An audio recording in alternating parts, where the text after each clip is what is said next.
Hi, and welcome to the next episode of Scrum.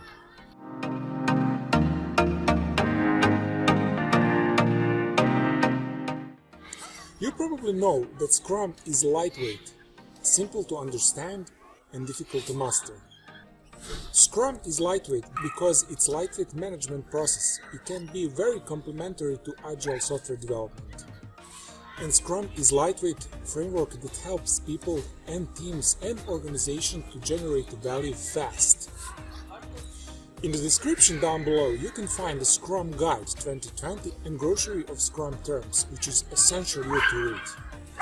Scrum is not methodology. Scrum implements the scientific method of empiricism. The graphics down below represents Scrum in action as described by Ken Schwaber and Jeff Sutherland in their book Software in 30 Days, taking us from planning through software delivery.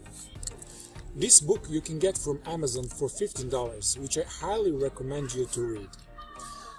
Thanks for watching and see you in the next video. Don't forget to subscribe to this channel. Bye!